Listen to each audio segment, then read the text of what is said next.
चलिए दोस्तों next question देखिए, क्या कह रहा है कि हम -1/5 को किस संख्या से गुणा करें कि जिससे कि वो 9/25 हो जाए। देखिए दोस्तों मैंने ये कर लिया था, लेकिन जो वीडियो थी वो 45 मिनट ही उसमें लिमिट थी, तो मैं दूसरा आपको समझा दे रहा हूँ। ओके, ये क्वेश्चन तो देखो दोस्तों, मैंने कहा एक्स को जब मैं -1/5 से मल्टीप्लाई करूँगा तो वो 9/25 हो जाती है। ओके, तो मैंने कहा चलो ठीक है, जब मैंने x बराबर निकालूंगा तो यह -x बराबर हो जाएगा 9 × 25 बराबर 5, हमारा ऊपर चला जाएगा। ठीक है, तो -x बराबर कितना हो जाएगा आपका 9/5 हो जाएगा। लेकिन आपको तो x से मल्टीप्लाई किया था तो -x है, तो मैं क्या करूँगा दोनों तरफ माइनस से भाग दे दूंगा या माइनस से मल्टीप्लाई कर दूँगा, कुछ भी कर लो आप।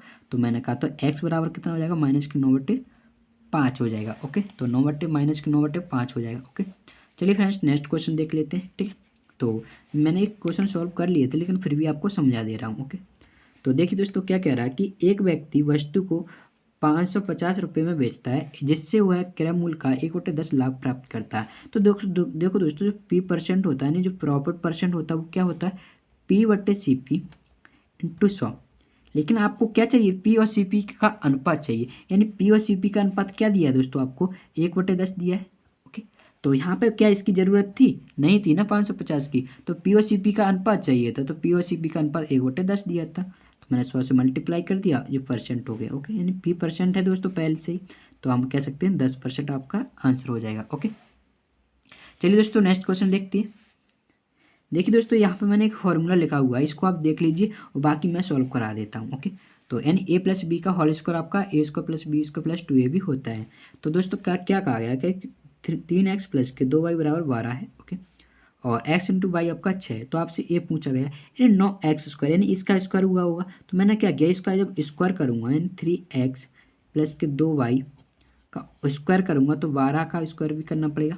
ठीक, तो यहाँ पे जो 9x² + 4y² + 2 × 3x × 2y बराबर आपका 144 हो जाएगा।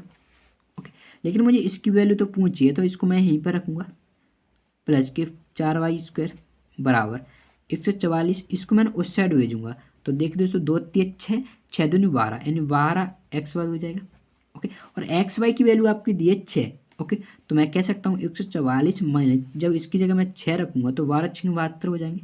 ओके, तो क्या आ जाएगा 144 - 72 आपका 72 आपका आ जाएगा। ओके, तो 9x² + के 4y² आपका कितना आ जाएगा 72 आपका आ जाएगा। ओके दोस्तों, ये मैंने क्वेश्चन पहले सॉल्व करा दिया था, लेकिन जो लिमिट थी वो केवल 45 मिनट ही थी। ओके दोस्तों, तो चलिए फ्रेंड्स, तो इस क्वेश्चन को भी देखते हैं। ओके, ठीक है, देखिए दोस्तों क्या कहा गया कि एक वृत्त में यदि जीवा CD की तुलना में जीवा AB केंद्र O के अधिक निकट है, मैंने माना कि CD हमारी यहाँ पे होगी। ओके, और जो AB है वो केंद्र, देखो दोस्तों केंद्र सबसे बीच में होता है। ओके, और जो जीवा केंद्र से होकर जाती है वो हमारी सबसे बड़ी जीवा कहलाती है। ओके, और जीवा क्या होती है, जो परिधि पर दो बिंदुओं को मिलाने वाली लाइन ही हमारी जीवा होती है। ओके, तो मैंने कहा चलो ठीक है, अगर CD यहाँ पे है तो AB इसके थोड़े निकट नहीं इस साइड होगी, तो AB को मैंने यहाँ पे मान लिया। ठीक है दोस्तों, तो मुझे बताओ जब ए बी ओ के निकट है, ठीक है, और जो जीवा जो ओ से, यानी जितनी केंद्र से जीवा जितनी दूर होगी वो उतनी ही छोटी होगी। ओके, यानी जो जीवा वो यहाँ पे सबसे छोटी होगी, यहाँ पे भी सबसे छोटी होगी, फिर यहाँ पे यानी बढ़ती जाएगी ऊपर जाएगी। तो बताओ सी डी छोटी होगी ए बी से, या मैं कह सकता हूँ ए बी बड़ी होगी सी डी से, तो यानी ये बड़ा का चिन्ह है। ओके, तो मैं कह सकता हूँ ऑप्शन आपका सी हो जाएगा। ओके, यानी कोई भी अगर आपका व्रत है उसमें कोई केंद्र ओ है, तो जो जीवा केंद्र ओ से होकर जाएगी वो सबसे बड़ी होगी। ओके, सबसे बड़ी, सबसे बड़ी। ओके, और अगर मैंने ए बी यहाँ पे कर दी, ओके, ए बी और सी डी थोड़ी दूर है, यानी ए बी निकट है और सी डी यहाँ पे है, तो हम कह सकते हैं जब वो पर्दे की ओर जाने लगती है तो वो छोटी हो जाती है, तो हम कह सकते हैं ए बी बड़ी होगी सी डी से। ओके, यानी आपका ऑप्शन सी हो जाएगा। चलिए फ्रेंड्स, तो यहीं तक मैंने क्वेश्चन सॉल्व कर किए थे, लेकिन मैंने देखा कि 45 मिनट है उसमें लिमिट लगी हुई थी। ओके, तो देखिए दोस्तों क्वेश्चन नंबर 35 देखिए कि मेरी आयु 12 वर्ष के बाद उस आयु की 3 गुनी हो जाएगी, यानी माना कि मैं प्रेजेंट में कोई भी उम्र होगी, ठीक है ना, यानी 12 वर्ष बाद, यानी आज से 12 वर्ष बाद, 12 वर्ष बाद 3 गुनी हो जाएगी, यानी माना कि 3 साल का मैं 12 वर्ष बाद हो गया। ठीक है, जित 3 गुनी हो जाएगी किसकी, 4 वर्ष पूर्व थी, यानी -4 वर्ष करें। ओके, यानी अगर मैं 4 वर्ष पहले 1 वर्ष का था तो बताओ मैं 12 वर्ष बाद उसका 3 गुना हो जाऊंगा। ओके, यानी हम कह सकते हैं जो अनुपात होगा 1:3 हो जाएगा। आज से 4 वर्ष पहले की आयु और आज से 12 वर्ष बाद की आयु का अनुपात होगा 1:3 हो जाएगा। लेकिन मैं कहूँगा अगर दोनों में मैंने अंतर देखा तो आपका 2 यूनिट अंतर हो जाएगा, 2 यूनिट अंतर हो जाएगा। लेकिन आपको पता कि यहाँ से यहाँ तक अंतर कितना है। देखो दोस्तों, यहाँ से 12 है और ये 4 पीछे गया तो कितने का टोटल गैप आपको 12 और 4 कितना होगा 16, ठीक है ना। अब घटाने मत लगना, नहीं घटा दो। देखो दोस्तों, यहाँ से बात कर रहा हूँ, यहाँ से जाने के लिए यहाँ तक पहुँचने के लिए उसे कितने वर्ष गुजरना पड़ेगा। तो पहले 4 वर्ष यहाँ तक जाना पड़ेगा, फिर 12 वर्ष, तब यहाँ पर पहुँच पाएगा। तो मैं कह सकता हूँ कितने हो जाएगा आपका 12 और 4 कितना हो जाएगा 16 हो जाएगा। ओके, तो यहाँ से 1 यूनिट की वैल्यू हम निकालेंगे, कितना आ जाएगा दोस्तों 8 आ जाएगा। ओके, पूछा क्या कि मेरी वर्तमान आयु कितनी होगी। देखिए दोस्तों, या तो मैं यहाँ की आयु निकालूँ या यहाँ की आयु निकालूँ, ठीक है। तो मैंने कहा चलो मैं 1 बराबर 8 आ गया, यानी मैं यहाँ पर कितना था 8 वर्ष का था। ओके, तो प्रेजेंट में कितना होगा 4 और ऐड करने पड़ेंगे मुझे, तो यानी कितना का हो जाऊँगा 12 वर्ष का हो जाऊँगा प्रेजेंट में। ओके, तो कितना आ जाएगा दोस्तों आपका 12 वर्ष आपका आंसर आ जाएगा। ओके, तो चलिए दोस्तों क्वेश्चन नंबर 31 देखिए। क्वेश्चन नंबर 31 देखिए क्या कह रहा है कि एक मंदिर में 25 बेलनाकार स्तंभ है। ओके, प्रत्येक स्तंभ की त्रिज्या 28 सेंटीमीटर है तथा ऊंचाई 4 मीटर है। ओके, उन स्तंभों की पेंटिंग की लागत क्या होगी जबकि पेंटिंग की लागत आपकी 8 रुपये प्रति वर्ग मीटर है। देखिए दोस्तों, कोई बेलनाकार है यानी बेलन का आकार है, तो आपको मुझे बताओ कोई भी अगर बेलनाकार स्तंभ है, ठीक ना, तो मुझे बताओ इसके जो भाग है, मैंने ये तो ऊपर भाग हो गया, ओके, और कोई निचले भाग हो गया, ठीक है। तो मुझे बताओ जो पेंटिंग होगी वो इस पे तो होगी नहीं, तो किस पे होगी, इस वाले भाग पे होगी, इस वाले भाग पे, ठीक है ना। यानी उसके वक्र पृष्ठ पे, उस वक्र जो पेंटिंग होगी क्या होगी उसके वक्र पृष्ठ पे होगी। तो वक्र पृष्ठ का जो एरिया होता है दोस्तों, वक्र पृष्ठ का एरिया होता है आपका 2πrs होता है। ओके, यानी हम कहेंगे तो टोटल एरिया कितना हुआ, टोटल एरिया की बात कर रहे हैं 2 इंटू पाई कितना होता है 22/7। ओके, इंटू कितना हो जाएगा आपका 28 सेंटीमीटर। देखो दोस्तों 28 सेंटीमीटर आपका दिया है, तो मैं क्या करूँगा, आपका जो लागत दी है वो किस में दी है, मीटर में दी है, तो मैं, और आपकी जो ऊंचाई दी है वो भी मीटर में दी है, तो मैं जो सेंटीमीटर है उसको मैंने क्या किस में बदल लिया, मीटर में बदलूंगा, ठीक है ना। तो 28 बट्टे कितना हो जाएगा 100 मीटर हो जाएगा। ओके, यानी 100 से डिवाइड कर दूंगा क्योंकि 1 मीटर में 100 सेंटीमीटर होते हैं, तो 1 सेंटीमीटर में 1/100 मीटर होंगे। ओके, तो मैं लिख सकता हूँ 28 बट्टे कितना हो जाएगा आपका 100 हो जाएगा। ओके दोस्तों, इतना समझ में आया, ठीक है। अब उसने क्या कहा कि इतना तो हम कर लेंगे 2πr हो गया, ठीक है दोस्तों। 2πr, आर कितना है दोस्तों आपका, आर आपका 4 है। ओके, कितना दोस्तों 4 है। ओके, तो बस इतना करने के बाद यानी जो आपका टोटल क्या आ गया वक्र पृष्ठ आ गया, ठीक है ना। इसको हम लिख सकते हैं मीटर स्क्वायर। ओके, वक्र पृष्ठ आ गया। लेकिन उसने कहा कि 1 मीटर स्क्वायर की वैल्यू जो, जबकि पेंटिंग की लागत 8 रुपये प्रति वर्ग मीटर है, ठीक है ना। 1 मीटर स्क्वायर की वैल्यू कितनी है 8 है, तो हम क्या करेंगे इसमें 8 का मल्टीप्लाई और कर देंगे, ठीक है ना। तो देखिए दोस्तों 22/7 इंटू 28/100 में मल्टीप्लाई, अभी कैलकुलेशन नहीं कर रहा हूँ, 4 और ये कितनी है 8 है, तो इस टोटली कितनी होगी 8 से और मल्टीप्लाई कर देंगे तो ये क्या आ जाएगा दोस्तों, टोटल खर्च आ जाएगा, ये कितना आ जाएगा कुल लागत आ जाएगी। ओके, जी वो हो जाएगा कुल क्षेत्रफल हो जाएगा, यानी कुल जिस पे जो हमारी पेंटिंग की जानी है वो हो जाएगा जी, ठीक है। और 8 का मल्टीप्लाई कर दिया तो कुल लागत आ गई, क्योंकि 1 मीटर स्क्वायर की वैल्यू क्या है आपकी 8 है, ठीक है दोस्तों। अब कैलकुलेशन कैसे करना है आप कर लीजिए। देखो 4 से काटूंगा कितना जाएगा 25 बार जाएगा, ठीक है ना। और फिर वो भी काट सकते हैं आप, जो आंसर आ जाएगा कैलकुलेशन करके इसका आंसर आपको कमेंट बॉक्स में देना है। ओके, इसकी कैलकुलेशन करके आपको आंसर कमेंट बॉक्स में देना है। ओके, चलिए फ्रेंड्स, तो नेक्स्ट क्वेश्चन मैं आपको कराता हूँ। ओके, तो देखिए दोस्तों क्या कह रहा है कि निम्न में से कौन सा व्यंजक बहुपदीय है। ओके, यानी देखो दोस्तों जो बहुपदीय होता है उसमें जो घात होती है ना, घात, वो हमारी एक पूर्ण संख्या होनी चाहिए। क्या होनी चाहिए, पूर्ण संख्या। ओके, और पूर्ण संख्या क्या होती है 0, 1, 2, ठीक है, इनफाइनाइट, ठीक है दोस्तों। तो ये हमने कहा कि यहाँ पे जो x की घात जो 3 है, ठीक है, लेकिन x की घात यहाँ पे -1 दी है, तो ये हमारा हो नहीं सकता। यानी जो घात है वो किस में होनी चाहिए, हमारी 0 1 2 होनी चाहिए, यानी पूर्ण संख्या होनी चाहिए। लेकिन हमने देखा कि यहाँ पे 5x प्लस 1/x लिखा है। तो देखो दोस्तों 1/x यानी क्या होता है, इसका मतलब x माइनस की 1 होता है। ओके, क्योंकि x हमारा हर में भी तो नहीं होना चाहिए, ठीक है ना। यानी अगर कोई भी वेरिएबल आता है वो अंश में आना चाहिए। कि जैसे कि मान के चलो 1 इंटू 1/x लिखा हुआ है, तो बताओ ये क्या कोई बहुपद है, नहीं है ना। क्योंकि जो हम कहें कि बताइए जो x का जो गुणांक है वो कितना है, तो x का गुणांक तो नहीं बता सकते ना। 1/x का गुणांक है 1, तो x का गुणांक कितना होगा, हम एक कह सकते हैं, ठीक है।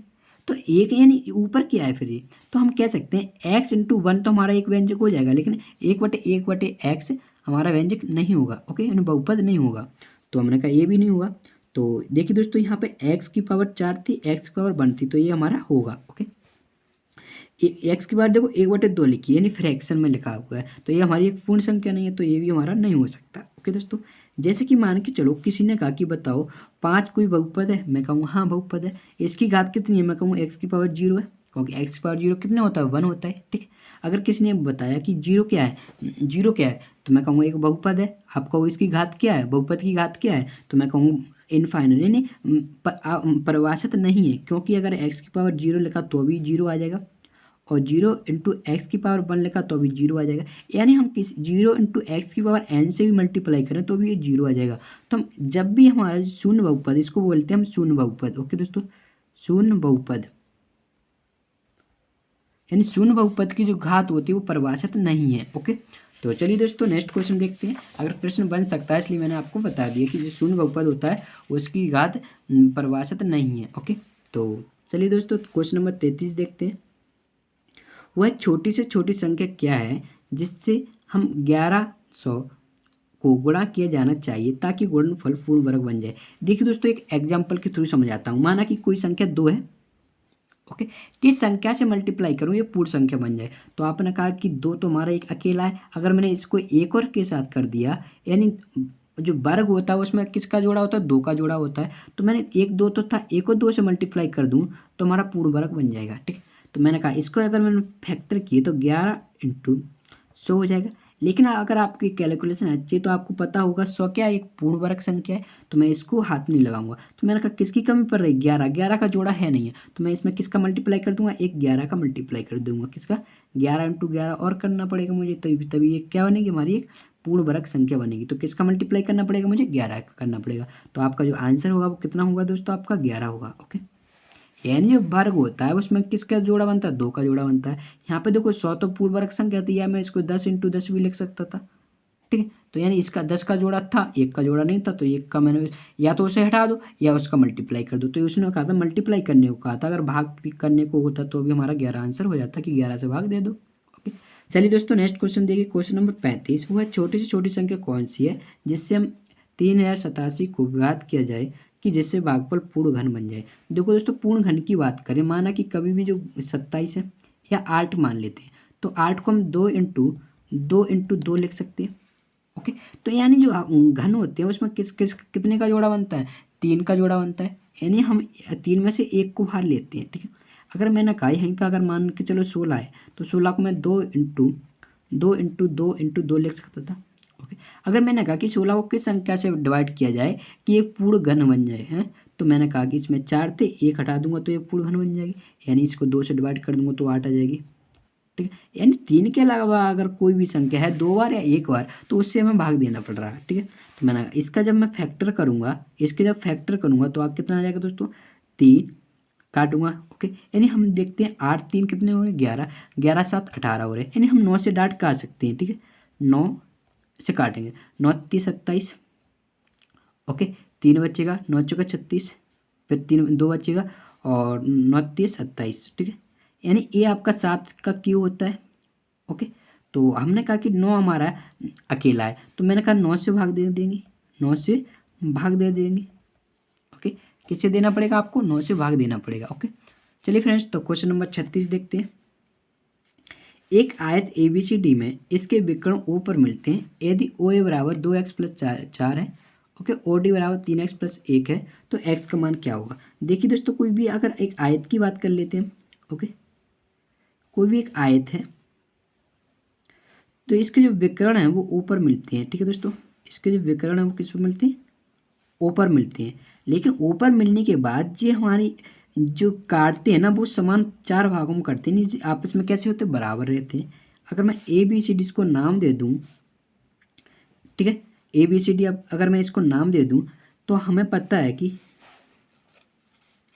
ठीक है दोस्तों, तो यानी इसका ओ ए, तो बताओ ओ ए और ओ डी क्या होंगे, बराबर नहीं होंगे, बताइए। ओ ए और ओ डी आपके बराबर होंगे, यानी ओ ए बराबर आपका ओ डी होगा। तो हम यहाँ से ओ ए कितना है आपका 2x प्लस के 4 है, बराबर 3x प्लस के 1 है। ओके, तो यहाँ से हमारी जो x की जो वैल्यू आ जाएगी तो वो 2x उधर जाएगा तो x बचेगा और एक इधर आएगा तो 3 हो जाएगा। ओके, यानी x का मान आएगा 3, लेकिन जब आपके ऑप्शन में x का मान दिया है 1, ठीक है ना। आप देख लीजिए 1 कैसे आ सकता है, आप ही बताइए मुझे। तो आपका x का मान हो जाएगा 3। ओके दोस्तों, तो चलिए फ्रेंड्स, तो क्वेश्चन नंबर हमने 36 कर लिए। हम नेक्स्ट क्वेश्चन देखते हैं। क्वेश्चन नंबर 37 देखिए दोस्तों कि क्या कह रहा है। क्वेश्चन नंबर 37 देखिए दोस्तों कि 50 विद्यार्थियों के प्राप्त अंकों का औसत आपका 75 है। यदि एक विद्यार्थी द्वारा प्राप्त 86 अंकों को 36 लिख दिया जाए तो अंकों का सही औसत क्या हुआ। तो मैंने कहा चलो ठीक है, 50 विद्यार्थी थे और टोटल कितने थे आपके, आपको 75 औसत था उनका, ठीक है। लेकिन इसमें एक संख्या उसने 36 अंकों को 86 को उसने 36 लिख लिया। तो मैंने कहा 36 को मैंने माइनस कर दिया। तो बताओ ये कितनी बची, 29 संख्या बची, सॉरी 50 विद्यार्थी थे ना, और एक को मैंने 86 को 36 लिख लिया था, तो 36 को मैंने माइनस कर दिया तो कितनी बची, 49 बचे। लेकिन आज जब मैं 50 एक और को ऐड कर दूंगा, 36 को मैं ऐड कर दूंगा इसमें, तो आप कितने हो जाएंगे जी, 50 हो जाएंगे टोटल। तो मैं क्या करूँगा, ये 50 व्यक्तियों का जो 50 विद्यार्थी है उनका और टोटल हो जाएगा, और टोटल को अगर मैंने 50 से डिवाइड कर दिया तो हमारा क्या आ जाएगा, एवरेज आ जाएगा, ठीक है। तो आप क्या करिए, इसका मल्टीप्लाई मत कर दीजिए। तो मैं क्या करूँगा, 50 × 75 बटे 50 माइनस के 36 प्लस 86, जो माइनस के, सॉरी ये प्लस के ये माइनस के मान लो, ठीक है ना, तो बटे 50। क्या मैं इसको ऐसे लिख सकता हूँ, आपका वो बिल्कुल लिख सकती हूँ। तो 50 से 50 जाएगा हमारा 75 प्लस, देखो माइनस के 36 प्लस के 86, अगर आप प्लस के कितने आ जाएगी आपकी, ये 50 आ जाएगी। 50 से 50 काटेंगे तो प्लस के 1 हो जाएगा, तो आपका आ जाएगा 76। ओके, हम डार्ट भी कर सकते थे लेकिन मैं डार्ट नहीं बता रहा हूँ, ठीक है ना। तो ऐसे हम कैलकुलेशन इजी तरीके से कर रहे हैं। ओके दोस्तों, चलिए फ्रेंड्स, तो एक क्वेश्चन और देखते हैं कि राय ने 10% वार्षिक साधारण ब्याज पर 500 रुपये को, सॉरी 5000 रुपये का ऋण लिया है। उस धनराशि को 15% वार्षिक चक्रवृद्धि ब्याज पर अन्य व्यक्ति को दे दिया है, तो 2 वर्ष के बाद उसे कितना लाभ या हानि होगी। देखिए दोस्तों, सबसे पहले तो मैं किसकी बात करता हूँ, चक्रवृद्धि ब्याज की बात करता हूँ, ठीक है। तो चक्रवृद्धि ब्याज की बात करता हूँ तो पी और ए का जो अनुपात होगा वो क्या होगा, यानी हमारा प्रिंसिपल और अमाउंट का, यानी टोटल म्यूचुअल धन का क्या अनुपात होगा। तो मैंने कहा किसकी, 15% की थी, ठीक है। 15% को अगर मैं फ्रैक्शन में चेंज करूँगा तो 3 बट्टे आपका 20 आ जाएगा। ओके, तो यानी 20/3, यानी एक वर्ष में कितना लग रहा है, 20/3, तो 20/23 तो हो जाएगा कितना, एक वर्ष का हो जाएगा, क्योंकि 23 की पावर कितनी है, 1 है, ठीक है। अब आपको 2 वर्ष का निकालना है, यानी 20 की पावर 2 करना पड़ेगा। तो इसका करेंगे तो ये आ जाएगा 400/529 आ जाएगा, ठीक है। तो मुझे बताओ यहाँ पर जो सी आई की बात कर रहे हैं, सी आई कितना हो जाएगा दोस्तों, आपका 129 हो जाएगा। ओके, यानी जो आपका सी आई होता है वो क्या हो जाएगा, ए माइनस पी। ओके, तो हम यहाँ से हम सी आई निकाल लेंगे, ठीक है। लेकिन मुझे बताओ अगर पी हमारा 400 है तो इस पर एस आई कितना होगा, यानी इसकी बात करता हूँ, यानी एस आई की बात करता हूँ, एस आई की। तो जब पी हमारा 400 है उस पर 10% क्या है, साधारण ब्याज है, तो बताओ 2 वर्ष का कितना होगा, 20%, यानी 2 वर्ष का कितना हो जाएगा आपका, 20% हो जाएगा। तो बताओ 400 का 20% अगर मैंने निकाला, इसका 20% निकाल लूँगा तो बताओ कितना हो जाएगा, 80 हो जाएगा। ओके, यानी 400 का 20% कितना हो जाएगा, 80 हो जाएगा। तो बताओ उसे लाभ कितना हो रहा है, बताओ 80 रुपये, उस यानी 80 रुपये तो उसने जिस पैसे लिए तो उसे दे दिए, लेकिन उसने दूसरे से कितने लिए, 129 लिए, तो इसका जो प्रॉफिट हो रहा है वो 129 माइनस के 80 हो रहा है। ओके, यानी जब हम पी निकालेंगे तो 9 और 4 यानी 49 हो रहा था, ठीक है। लेकिन आपको क्या दिया है कि ऋण लिया है, कितना 5,000 दिया है, तो यानी जो पी दिया है वो पी कितना दिया है दोस्तों, आपका 5,000 दिया है, ठीक है। तो यानी 400 यूनिट की वैल्यू आपको दी हुई है, 400 यूनिट की वैल्यू आपको दी हुई है, कितनी 5,000 दी हुई है। तो यहाँ से 1 यूनिट की वैल्यू हम निकाल लेंगे, ठीक है दोस्तों। 1 यूनिट की आपकी वैल्यू आ जाएगी 25/4 2 आ जाएगी, ठीक है। लेकिन आपको पी किसकी चाहिए, प्रॉफिट की चाहिए, ठीक है ना। देखो दोस्तों यहाँ पी फॉर प्रॉफिट है, ओके, वहाँ पी फॉर प्रिंसिपल है, ठीक है दोस्तों, ये प्रॉफिट है। तो मुझे किस यूनिट की वैल्यू चाहिए, यानी प्रॉफिट कितना आपका 49 है, तो यहाँ से 49 यूनिट की वैल्यू निकाल लूँगा, ओके। 49 यूनिट की वैल्यू निकालूंगा तो 25 × 49/2, इसका आंसर आपको कमेंट बॉक्स में देना है कितना आ रहा है, ओके दोस्तों। तो चलिए फ्रेंड्स, तो क्वेश्चन नंबर 39 करवाता हूँ आपको, ओके। एक क्वेश्चन छूट गया है, ठीक है, उसको मैं बाद में करा दूंगा, कल की वीडियो में करा दूंगा, ठीक है। 41 क्वेश्चन थे, लेकिन मैंने एक जो आपकी जो प्रिंट निकलवाया उसमें 4 ही क्वेश्चन निकलवाए, इसलिए एक क्वेश्चन की जगह नहीं बची, 40 क्वेश्चन थे, एक में 8 क्वेश्चन आए, ठीक है दोस्तों। तो उस क्वेश्चन को मैं कल की वीडियो में करा दूंगा, ठीक है दोस्तों। तो देखिए दोस्तों, इसमें कहा गया कि ए बी समांतर सी डी के, ठीक है, यानी ए बी समांतर सी डी के, ठीक है दोस्तों। और कोण ए बी ओ, यानी ए बी ओ, यानी ए आपका कितना दिया है, 100 डिग्री दिया हुआ है, ओके। और कोण ओ सी डी, यानी ओ सी डी, यानी ये कितना दिया आपका 110 डिग्री दिया है। तो बी ओ सी, यानी बी ओ सी, यानी ए एंगल आपसे पूछ लिया है, ठीक है, एक एंगल आपसे पूछ लिया है। तो ऐसे इसको कैसे बताएंगे, देखो मैंने क्या किया, इसको आगे बढ़ा दिया, ठीक है, आगे मैंने बढ़ा दिया, आगे मैंने इसको बढ़ा दिया। तो इसका और इसका योग, इसका और इसका योग, इसका और इसका योग 180 होता है। अगर ये 100 है तो ये कितना होगा, 80 होगा। ए एंगल और ए एंगल हमारा बराबर बराबर होगा, ठीक है, ठीक है दोस्तों। यानी शीर्ष विमुख कोण कैसे होते हैं, बराबर होते हैं। तो ये कितना होगा, 80 होगा, ओके। आपको पता है, देखो कई तरीके हो सकते हैं इस क्वेश्चन की। मैंने कहा था इसका योग और इसका योग, एक्स का योग और इसका योग, हमारे दोनों अंतः जो कोण होते हैं उनका योग बाह्य कोण के बराबर होता है, यानी 80 प्लस के एक्स बराबर 110 हो सकता है, ठीक है। तो एक्स बराबर आपका कितना आ जाएगा, 30 डिग्री आपका आ जाएगा, ओके। तो या तो आप इसका निकाल लो, फिर 180 में से इसको दोनों को माइनस करो तो भी सही आ जाएगा आपका आंसर, ठीक है। तो क्वेश्चन नंबर 40 देखिए दोस्तों, यदि एक वर्ग का क्षेत्रफल कितना है, 16 वर्ग सेंटीमीटर, तो वर्ग की भुजाओं के मध्य बिंदु को जोड़ने वाली रेखाओं से निर्मित वर्ग, देखो तो उसने कह दिया है कि जब हम वर्ग के मध्य बिंदुओं को भी आपस में मिलाते हैं तो वो भी एक वर्ग बनता है। तो मैंने कहा चलो ठीक है, कोई भी एक वर्ग मान लेता हूँ, ठीक है, कोई भी एक वर्ग मान लेता हूँ, ठीक। तो मैंने कहा कि इसके मध्य बिंदु को मिला रहा हूँ, इसका मतलब एक ये होगा, एक ये होगा, इसका भी मध्य बिंदु मिला रहा हूँ, एक ये होगा, एक होगा, ठीक। यानी आमने सामने की बजाय क्या होती हैं, वर्ग की बराबर होती हैं। तो मैंने कहा एक एक होगा, ठीक। मैंने इसको मिलाया, यानी इसको मैंने जब मिलाया तो बताओ, जब इसको जब मैंने मिला दिया, ठीक है, इसको मैंने मिला दिया तो ये भी हमारी वर्ग बनी। अब मुझे मुझे बताओ इसकी जो साइड है वो क्या होगी, साइड क्या होगी इसकी। तो आपने कहा एक जी है, एक जी है, हम पाइथागोरस प्रमेय से, यानी ये 90 डिग्री है, पाइथागोरस प्रमेय से हम इसको निकाल सकते थे, तो ये √2 आ जाएगी, ठीक है। तो मुझे बताओ बड़े वाले की, यानी इस वाले की कितनी हो जाएगी, बताओ 2 हो जाएगी, और जो छोटा वाला है उसकी कितनी होगी, √2 होगी। और एरिया क्या होगा बताइए, एरिया होता है साइड का स्क्वायर, यानी 4 हो जाएगा, इसका 2 हो जाएगा, और इसका 4 दिया है, कितना 16 दिया है। तो बताओ 2 कितना हो जाएगा आपका, 8 हो जाएगा। समझ में आ रहा है ना, 4 की वैल्यू कितनी है, 16, लेकिन मुझे 2 की वैल्यू चाहिए तो 2 से डिवाइड कर दूंगा तो आपका 8 आ जाएगा, ठीक है। वो और तरीके होते हैं, इसमें हम सिमिलरिटी लगाते हैं, ठीक है ना, सिमिलरिटी में नहीं लगाइए, ठीक है दोस्तों।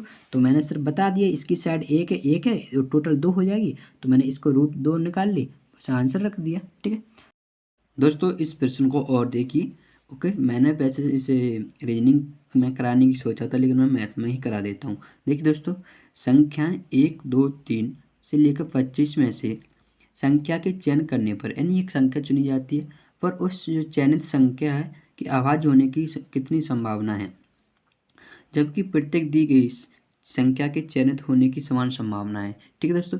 देखिए दोस्तों, जो संभावना होती है, देखो दोस्तों संभावना, एक एग्जाम्पल के थ्रू समझते हैं संभावना, ओके। संभावना या प्रायिकता, ओके, या हम प्रायिकता भी कह सकते हैं। संभावना या प्रायिकता, माना कि देखो दोस्तों 1 2 और 3 संख्या या 4 संख्या मान लेते हैं, ठीक। मैंने कहा कि 4 संख्या इसमें से कोई एक संख्या चयन की जाती है, तो बताइए उसकी कितनी प्रायिकता होगी। तो मैंने कहा 4 संख्या थी, ओके, टोटल 100% मानो आप, टोटल 100% मानो।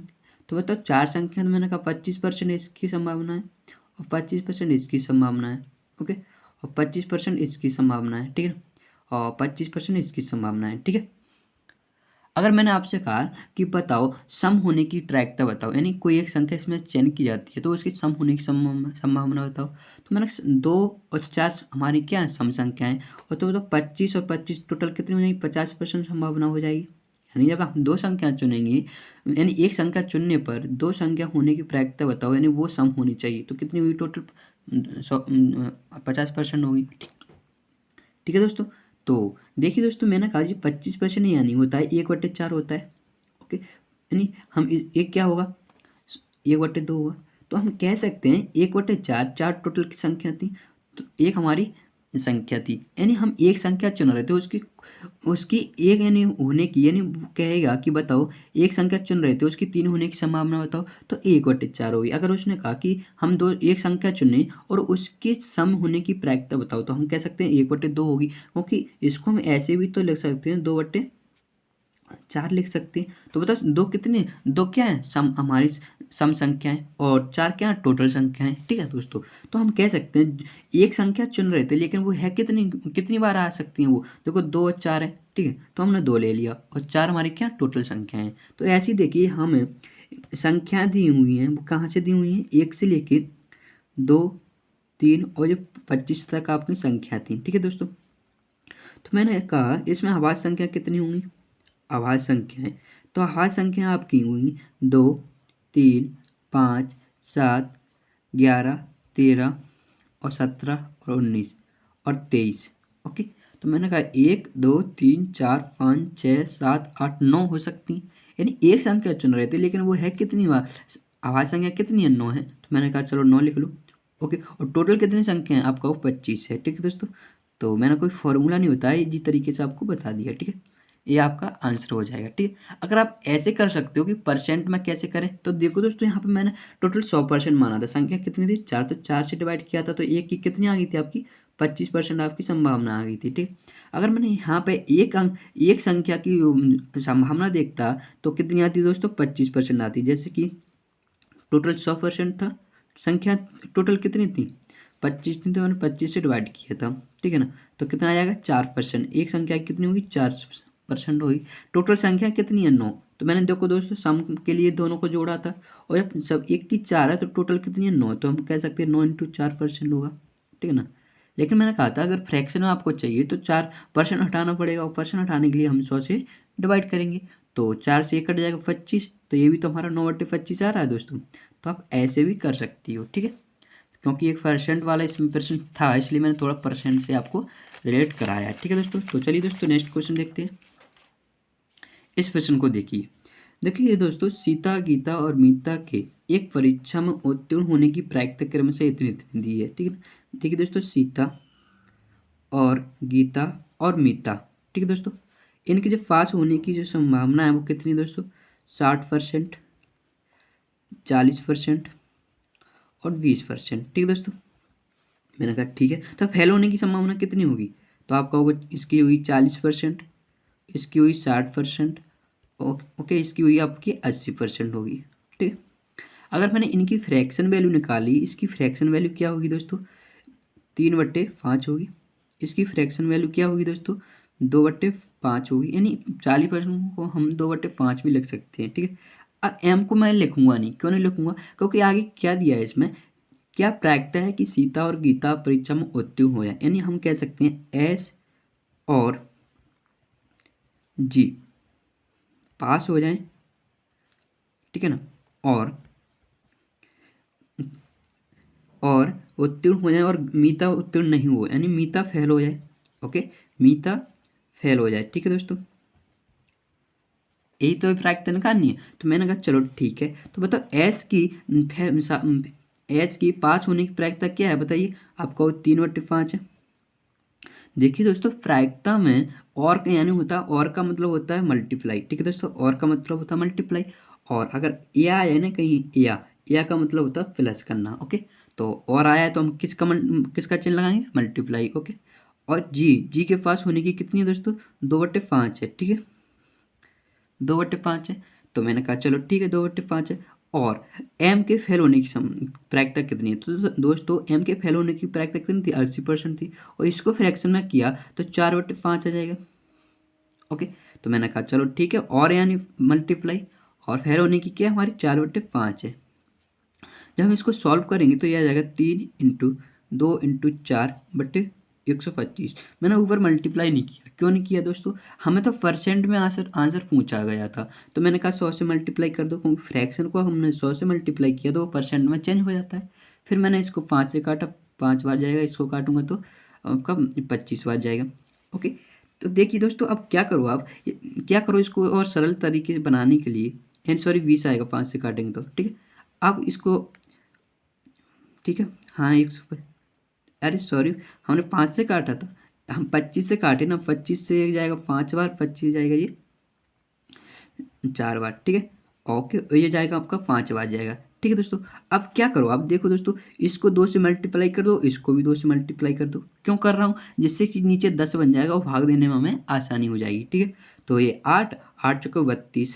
ओके, 32 इंटू 6, 6×2 = 12, 6×3 = 18, 19, यानी आपका 10 से भाग देंगे तो 19.2% आ जाएगा। ओके, तो मैंने समझ में आया होगा। यहाँ पे मैंने 25 से काटा, 25 × 5 = 125, 25 चौके 100 होती है। ठीक है दोस्तों, तो चलिए दोस्तों, कैसा लगा वीडियो ज़रूर बताना, मिलते हैं अगले वीडियो में।